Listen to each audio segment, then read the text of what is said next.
The castle loomed over the churning sea, a dark silhouette against the night sky. It was a place of shadows and whispers, where the wind carried tales of sorrow and despair. Rupert Sent Leger had inherited it, a gift that felt more like a curse. He stood at the entrance, feeling the weight of the stones, the chill of the air. The locals warned him.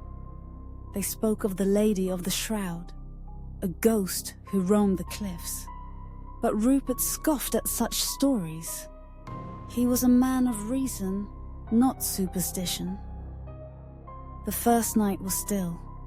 The silence was deafening. He lit a fire in the great hall. The flames flickered, casting eerie shadows on the walls. Rupert settled into an old chair, a book in hand. He tried to focus, but the shadows danced and twisted. They seemed to whisper secrets he could not understand. He shook his head, dismissing the thoughts as mere tricks of the mind. Then he heard it. A soft tapping, like a fingernail on glass. It started faintly, then grew louder. Rupert's heart raced. He turned toward the window, but nothing was there. The tapping stopped.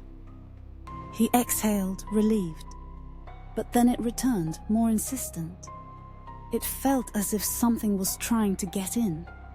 He grabbed a lamp and hurried upstairs, a sense of dread creeping over him. Days passed, and the tapping persisted. It became a part of his routine, haunting him like a spectre. Objects shifted in the corners of his vision. Doors creaked open on their own. Footsteps echoed in empty halls, and whispers floated through the air. Rupert tried to ignore it, but the castle would not let him be. One night, he woke to a cold draft. His window stood ajar, though he was certain he had closed it. He got up to investigate, and that's when he saw her. A figure stood on the cliff, draped in a flowing shroud. Her face was pale, almost luminous in the moonlight. Her eyes were closed, and she seemed to be staring out at the sea. "Hello," Rupert called, but she did not respond. He rushed outside, the wind biting at his skin. The cliff edge was treacherous, the waves crashing below. The woman was gone. He searched the darkness, but she had vanished. Yet he felt her presence, an unsettling weight in the air. Each night she returned, always at the same time, always at the same spot. Rupert became obsessed. He watched her from his window, his heart pounding. She never spoke. She never moved. Just stood there, a ghostly figure against the night. He felt drawn to her, yet terrified. One evening, he decided to follow her. He waited, breath held, by the window. When she appeared, he dashed outside. The night was thick with the fog, the air heavy with anticipation. He saw her in the distance, walking toward the cliffs. He hurried after her, the ground uneven beneath his feet. She led him to a hidden crypt, half buried in the rocks. The door was ancient, its wood splintered. The woman stood at the entrance, her shroud billowing in the wind. She turned to him, eyes still closed, then stepped inside. Rupert hesitated, a chill creeping down his spine. The air was thick with decay, a smell that made him gag. He lit a match and entered. The darkness enveloped him, the flickering light revealing cracked coffins lining the walls. The woman stood in the center, her shroud glowing faintly. She turned to him, eyes still closed, then vanished. Panic surged through Rupert. He searched the crypt, but she was gone. The whispers grew louder, echoing in his mind. He felt something lurking in the shadows, watching him. The air turned icy.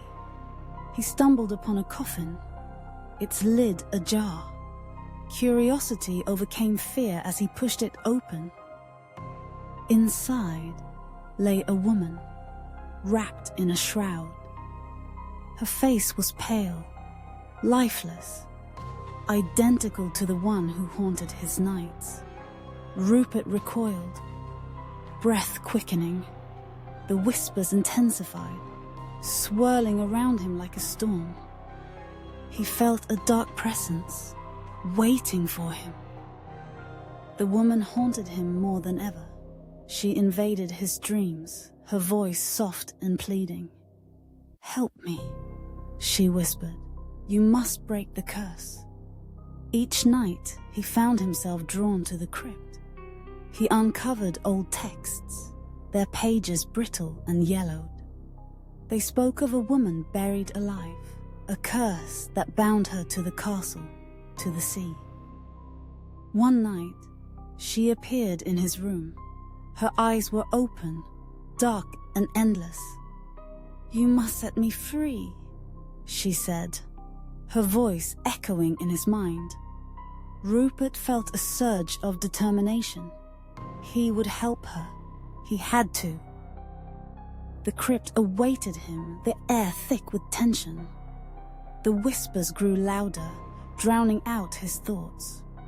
He approached the center where the woman stood, her shroud glowing. "Open the coffin," she urged. "Free me." He hesitated, fear gripping him. But the desire to help her overpowered his dread. He opened the coffin. The woman inside was the same, pale, lifeless, eyes closed. He reached out, fingers trembling. The moment he touched her skin, it was cold, like ice. Her eyes opened, revealing a darkness that swallowed the light. "Thank you," she said, a smile creeping across her face. "Now you are mine." Rupert felt the presence closing in, suffocating. He wanted to flee, but his body wouldn't respond.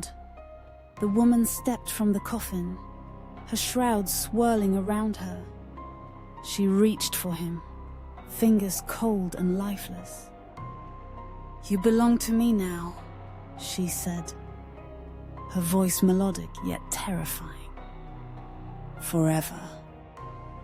The castle remains on the cliff, a dark sentinel, a testament to the curse that binds Rupert Sent Leger. The locals still speak of the Lady of the Shroud, of the man who was lost to the shadows. They say he wanders the halls, forever trapped in darkness, forever watching the waves crash below.